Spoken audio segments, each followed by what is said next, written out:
현재 시간 2시 53분 지나고 있습니다. 저희가 앞서서 속보로 전해드렸는데요. 이제 첫 미국에서 개표가 이뤄졌습니다.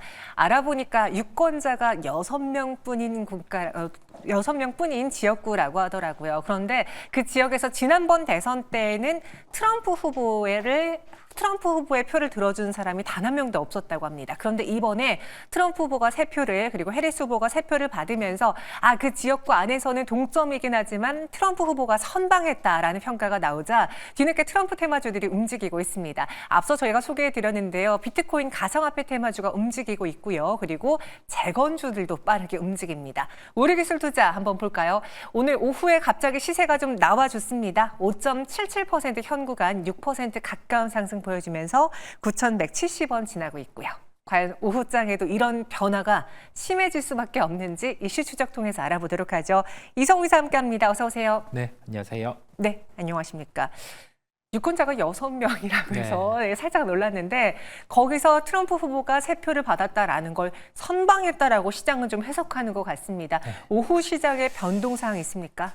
크게 변동은 없습니다. 지수가 조금 무거워지는 부분은 아무래도 수급이 뚜렷하게 안 들어오는 부분, 대선에 대해서 불확실성이 있다 보니까 이거를 회피하는 수급 같은 경우가 존재를 하는 거고요. 대선이 이제 어떤 후보가 당선되든 이게 결정이 나면 업종이 바뀌어서 시장이 흘러갈 수 있으니 그런 부분을 주목해서 시장을 좀 바라보시면 될 것 같습니다. 오전장과 크게 변화 없는 미 대선을 앞둔 소강 상태가 현재 구간에 벌어지고 있습니다. 그래서 저희는 국내 증시로 다시 돌아와서 집중을 한번 보도록 할게요.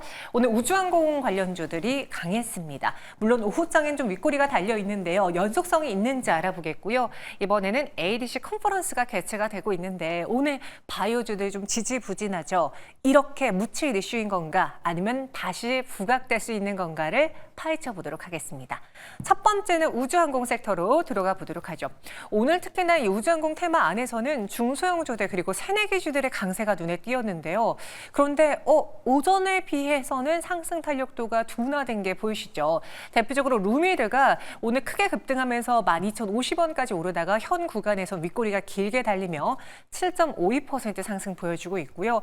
또 다른 새내기주인 컨텍의 경우에도 그리고 인텔리안테크도 물론 장중에 고점을 지키지 못하고 현 구간에 윗꼬리가 달려 있습니다. 오늘 이들 테마에 주목할 만한 뉴스거리가 전 많았다라고 판단을 했습니다. 대표적으로 우주항공청이 2032년에 달 착륙을 목표로 하겠다. 그래서 2단계 사업 협약을 체결했다라는 뉴스가 국내 기업들에 대한 관심을 불러일으키기 충분했습니다. 독자적으로 달 표면을 탐사할 수 있는 기술을 확보해서 우주 탐사의 주권을 확보하겠다라는 포부를 갖고 있습니다. 2032년에 달 착륙을 목표로 많은 기업들이 여기에 참여하지 않을까라는 기대가 있고요. 그보다도 더 주식시장에서 뜨거웠던 뉴스는 이거지 않을까요? 우리 한국과 미국이 공동 개발한 태양 코로나 관측 장비가 발사됐습니다. 이름은 코덱스라고 하네요. 여기 우주항공청과 한국천문연구원, 미국 항공우주국이 공동 개발에 나섰습니다. 태양의 되게 바깥 영역인 코로나를 관측하는 특수 망원경인데요. 그로 인해서 이 우주 날씨를 보다 더 정확하게 예측할 수 있는 관측 장비라고 합니다. 오늘 대표적으로 중소형주들의 강세가 눈에 띄었다라고도 앞서 말씀드렸는데 사실 이 뉴스거리는 많았지만 이성 이사님 아시잖아요. 이 우주항공 산업 안에서 국내 기업들의 영향도가 굉장히 적습니다.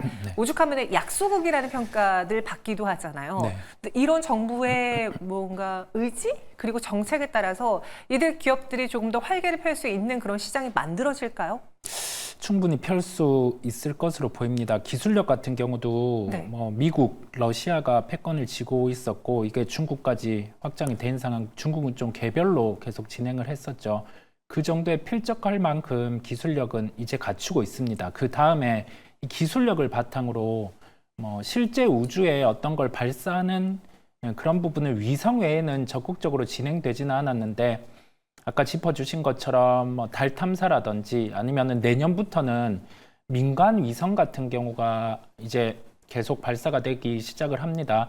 그 다음에 거기 더해져서 발사체 부분 같은 경우에 레퍼런스가 있는 기업이 실제 개별적으로 민간 발사체 같은 경우를 진행하다 보니까 이 모멘텀이라고 하죠. 이게 올해는 공백이 있었다가 내년에는 일정이 꽉 차 있는 상황입니다. 그렇다 보니까 우리나라 기술력 같은 경우는 뒤처지지 않는 상황임을 말씀을 드리고 모멘텀도 내년부터 있다 보니까 비록 오늘 시세 같은 경우는 이렇게 윗꼬리를 타는 현상이 나타나고 있지만 해당 업종 같은 경우는 단기로 볼 게 아니라 좀 장기로 성장이 어떻게 나오는지를 살펴보시면 조금 더 수익을 더 거두실 수가 있겠습니다. 저는 오늘 그리고 이 우주항공 관련주들이 강한 그 배경에는 물론 뉴스거리도 많았다라고 앞서 말씀을 드렸지만 최근에 K 방산하면서 이제 수출주들 위주로 올랐잖아요. 그러다 보니 몸집이 작은 시총이 좀 작은 종목들이라던가 새내기 주들의 경우에는 관심을 좀 덜 받았던 것도 사실입니다. 그래서 그 안에서 여기서 수익 냈으니까 한번 다음 후발주를 노려볼까?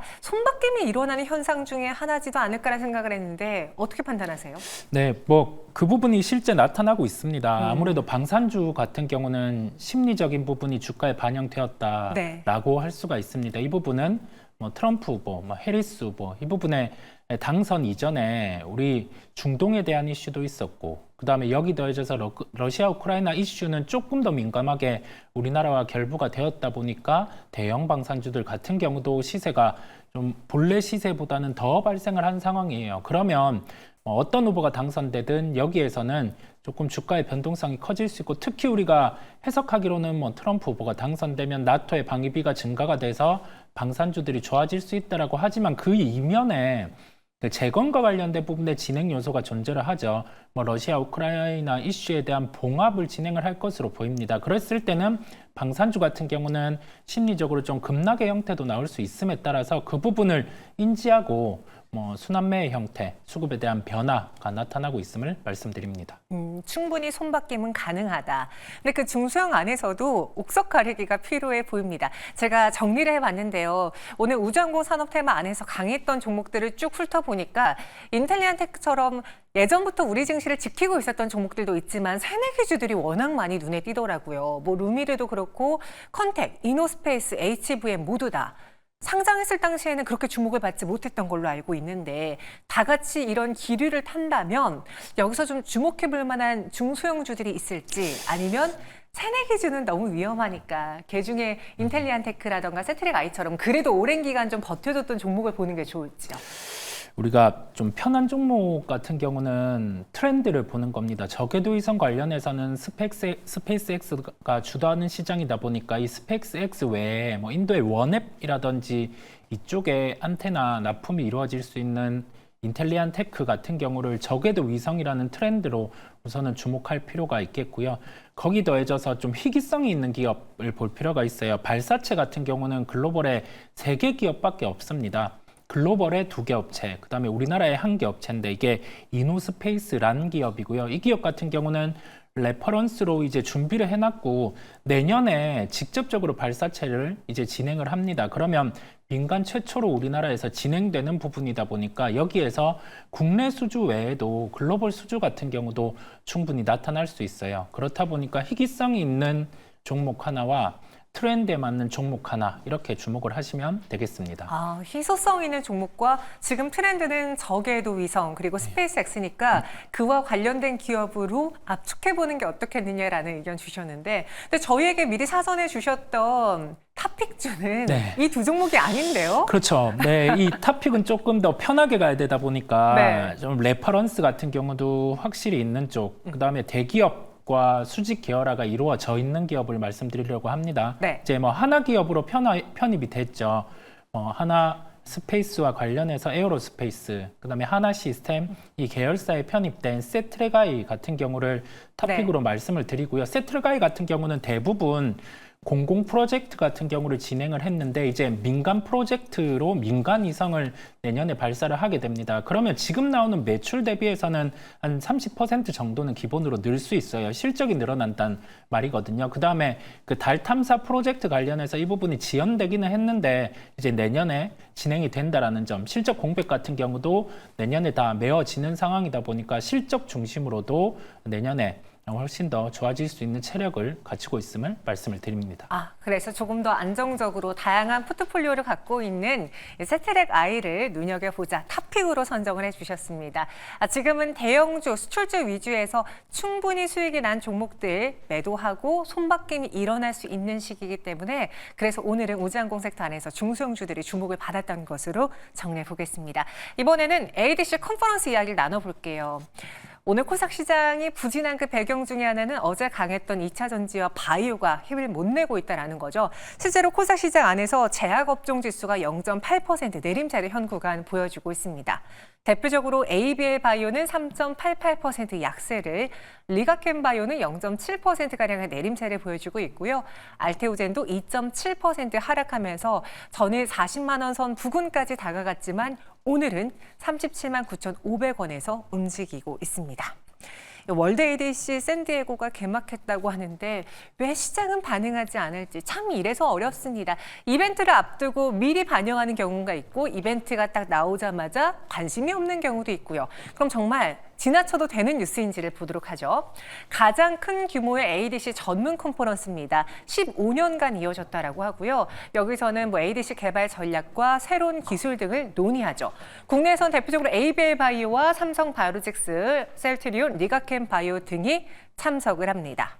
그럼 이 ADC, 항체 약물 접합체는 무엇일까요? 여러분도 아시겠지만 항체와 약물 그리고 연결물질 이 세 가지로 구성된 링크 연결되어 있는 접합체입니다. 암세포와 같은 목표 부위에 결합한 항체에 약물을 실어서 투입하면 그렇다면 정확하게 약물을 전달할 수 있겠죠. 그래서 주변 세포를 손상시키지 않고 그 타겟만 공격할 수 있게 하는 ADC. 앞으로 미래의 항암 치료 시장에서의 선두주자 혹은 트리거가 될 것으로 시장은 예상하고 있습니다.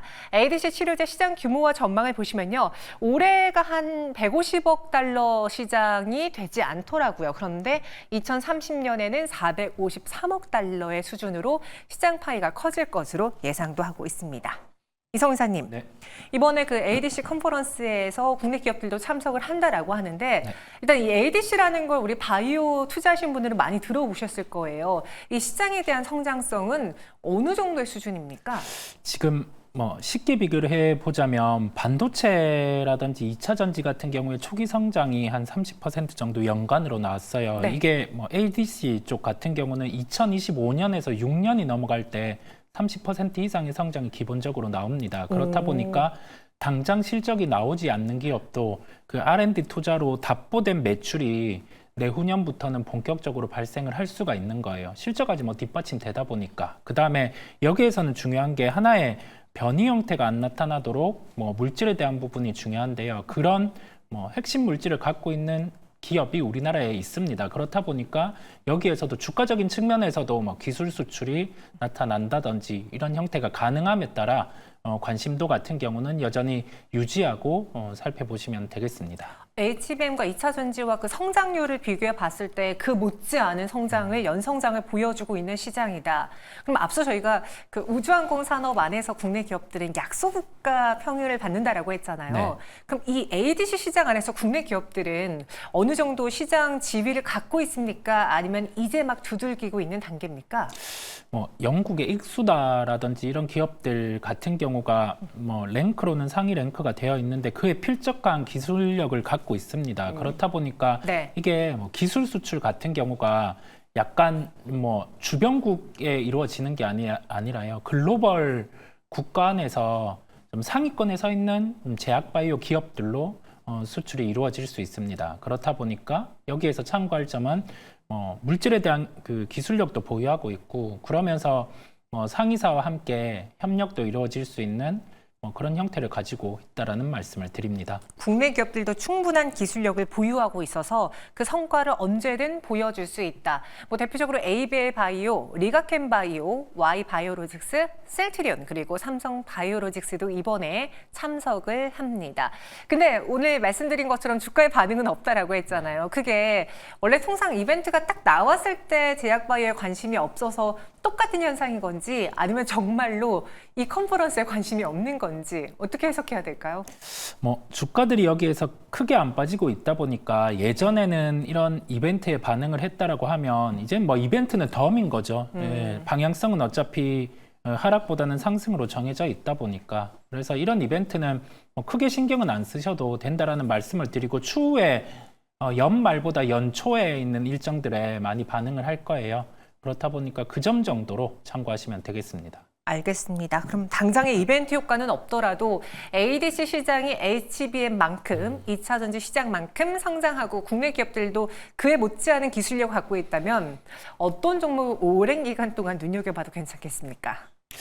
주가가 떠 있다 하더라도 지금은 그 투톱을 봐야 됩니다. 원톱은 알테오젠임을 오. 말씀을 드리고요. 네. 이제 두 번째는 리가켄바이오 같은 경우를 함께 보시면 될 것 같아요. 주가 떠 있어서 매수를 하기가 힘들겠지만 이 두 종목 같은 경우는 뭐 주가적인 측면으로 보자면 여기에서 끝이 아닌 상황이다 보니까 두 종목을 놓고 살펴보시면 도움이 되시겠습니다. 네, 주가 레벨이 높더라도 양대 산맥을 눈여겨보자 알테오젠 그리고 리가켄 바이오를 선택해 주셨습니다. 당장의 이벤트 효과가 없는 거 너무 아쉬워하지 마세요. 시장이 커지고 있다는 큰 그림 보시고 이 두 종목 접근해 보시기 바라겠습니다. 이성우 이사와 함께했어요. 고맙습니다.